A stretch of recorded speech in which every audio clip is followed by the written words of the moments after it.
Hi, Rebecca. I have just come out of my zone of listening in and speaking to you and your business.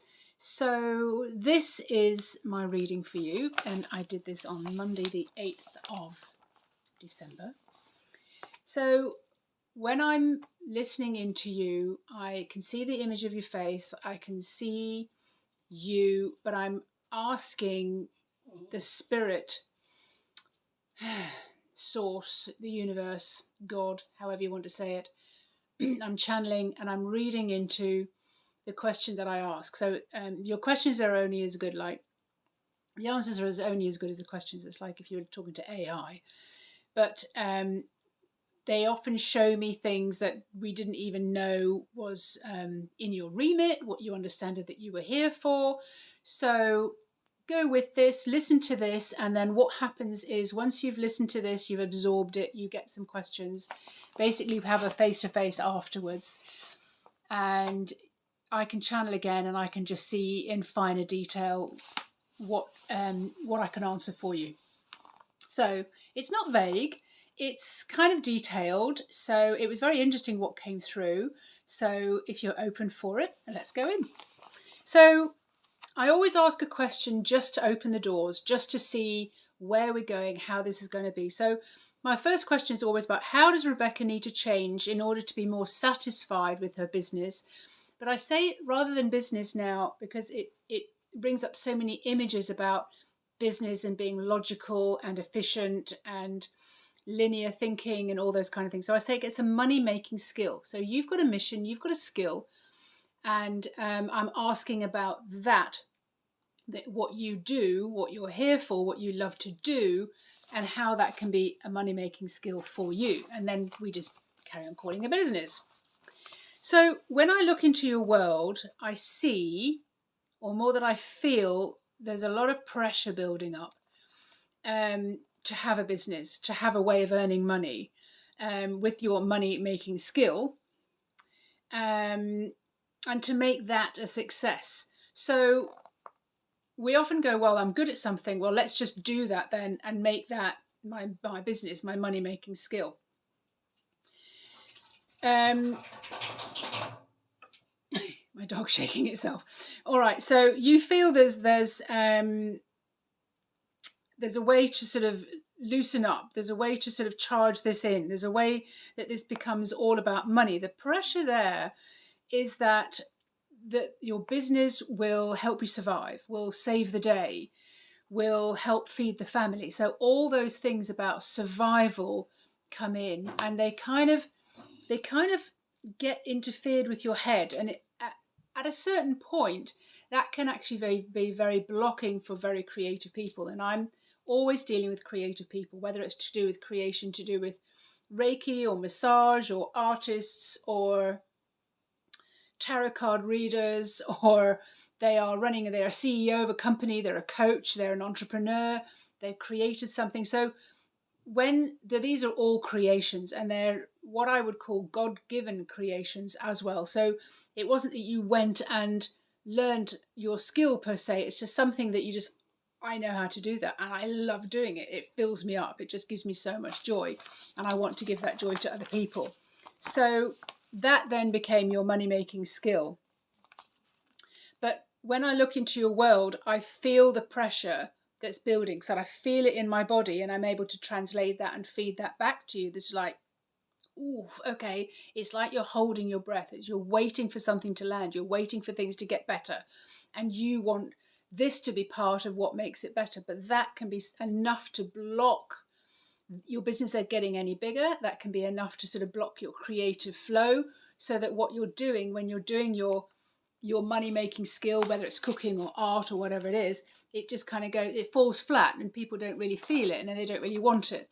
So the energy that you're in when you are at your utmost, when you're absolutely loving it, when you're really feeling creative and you're not just doing it to make money, is the key. Now, you may have a question about that, and you can ask anything you want about that.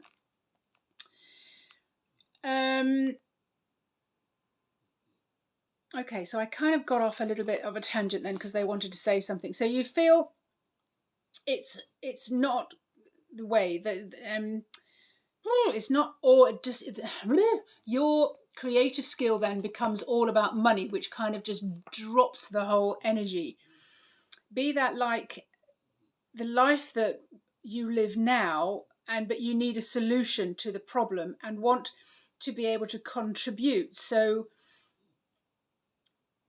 you do something that you love and that you're good at, something for all intents and purposes could be a money spinner. So that's when you've decided, okay, I'm good at this. So it could be that you're good at baking cakes. It could be that you're good at art, and you are. It could be that you're good at, I don't know, being a nanny. It could be that you're good at organising people's wardrobes, or you could be great at knitting, or, you know, and then you just think, right, I'm good at that. So, well, that's going to be my money spinner. All right. So I'm being asked to say to you, when you're in your creative zone and in the flow, ideas come and you create and paint. But when you're out of this zone and you're in the very practical reality of life and bills, you lose the connection and the ideas don't seem quite so real or doable. So you wonder what else you could do. And this is a question that's on your mind a lot. There's just like this question, like, oh my God, what, how? It should be easy, and that's when you know that it's the way for you. So like, if I was to say to you, you are never going to be able to be doing your art ever again. And you're like, well, I kind of really love it and I'm good at it. And it fulfills me and it just feels so awesome. And I just love being in the zone of when I'm doing the art. And no, you can't take it away from me, because if you take it away from me, well, I just don't want to be here then. Like, there's not enough in my life that kind of like, no, this is really big something in my life. That's when you know that, ooh, this is it. This is what I really, really, really want to do. And that's when source, spirit, God can come in. The universe can come in, however you call it. There's something bigger than you. So you were given a gift. You came into this life with a gift, and you can develop it. You can push it out there. You can do more with it. But this is your gift. And what the idea is that you don't take it all on the human shoulders, that you put yourself out there and you're asking for help. You're using spirituality, you're using your spirit, you're using your love of it, you're using God, the universe, source, spirit, your soul, and just saying, help me out here. That's probably why you got a reading. All right, okay. So first, the pressure you feel holds an invisible barrier to the great ideas being able to drop in. Like, this is your intuition. The ideas drop in and you go, oh, that would be a good idea. So all the success in business is from an idea, a God-given idea, the creation that will lift others up. So it's there to serve a purpose. Now, this is where it gets really interesting for my reading and what came through for you. So currently, where you are in your mind, you're blocking the ideas and the flow. Your mind can give you the answers. Sorry, your mind can't give you the answers. They have to come in from your intuition. They drop in as ideas from source, from God, the universe, and that is the only way. If you're coming up with a logical idea, it's there for just earning money. It has a different vibration to it. It really falls flat. It's like, well, I could go and work in a bank. I could go work in the post office. I could work in a restaurant. But you can feel it in your body. It's just like, ugh. And, you and I and other people who go and live in another country, it's for the adventure of the thing. So how are you carrying on your adventure when you end up going and doing something that's really mundane and sucks at your soul? There's quite a lot here in your reading. So, okay, the business ideas to success, they are beyond the logical mind, because these are what's being dropped in. So I'm being asked to repeat quite a lot of the same thing. Successful businesses are guided. Even if people don't know it, they were given an idea and they were guided and they went with it because it felt absolutely fabulous. So for example, think about great films, great poems, great songs. They are dropped into the thoughts, and the human steps aside, and they just absolutely 100% believe, this is it. This is for me. I absolutely do this. So I asked another question here to try and get some more detail, to get finer focused. What do you want to achieve, or what does your soul want to achieve? A collection, a way to create joy in families, to welcome in new family members, an arrival, a gift, a ritual, a way to honour. I see you as a big success in selling and getting your creations out there and absolutely loved in so many different forms. You access it by so many platforms, exhibitions, internet, collaborations. The photographs that I'm seeing of the pieces that are in situation are breathtaking, and how they make people feel. The work that you do changes how people feels. Then that then becomes a memory. So the feeling becomes a memory. It's like, oh, it's always bringing them back to the original feeling of the arrival, the ritual, the celebration. All right.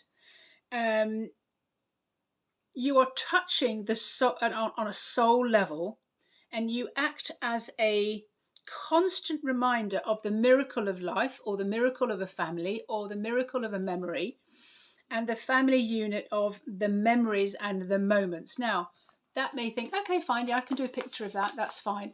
But I want you to understand it's the feeling that you bring, your sweet, sweet soul, the feeling that you bring to the other people, that, okay, infused. Your pieces are infused with that memory, that sweetness that's in there.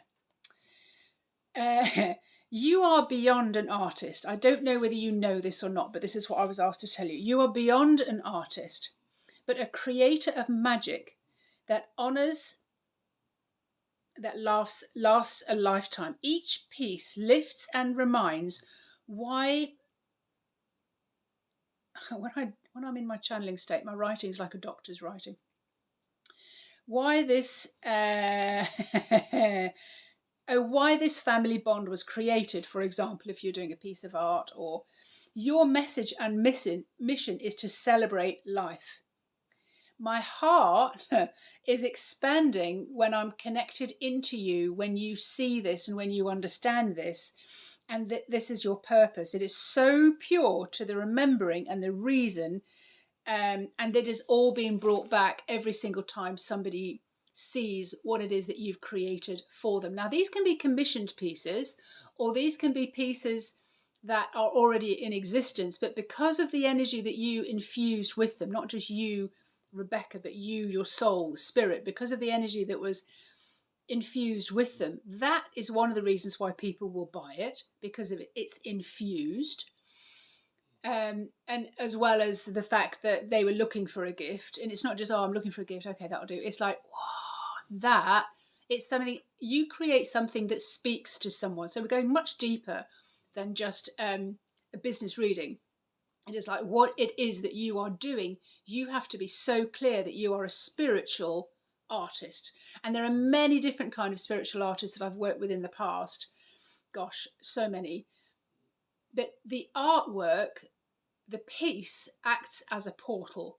It's a portal of expansion. It's a portal of feeling. It's a portal of remembrance. It's a portal of bliss, joy, love, all of that. All right. You can ask anything, by the way, after this. So I'm asking another question. What does not work? The worry, the pressure of finances, the wonder if sales, the wonder in if this will ever come to anything significant. You stall the dream vision by being practical in your worry. You are far too precious to stay stuck in that. So what's coming up? There is an opportunity. Again, my writing. There is an opportunity on the horizon if you are open to receive more and open to play a bigger picture and a bigger game. You will see it as an opportunity. Ask, this is how you ask, by the way, if you're not already in touch with your soul and the spirit and all the rest of it. This is how you ask on a communication level into the spiritual side of you. I don't know how to do this. Please show me how. You know how to do this. Please show me how. You will get a feeling, you will get ideas, the more you are open to it and the more you're playing in this particular way, the more you're practicing this. You're asking your soul and the souls of your clients who want your pieces in exchange, and they are charged with magic. Let's just say they're infused. They're charged with magic to be part of their life. So that's why you're asking, like, I don't know how to do this. Please show me how. You're going into a different level. You're going into a different reality, into a different phase. So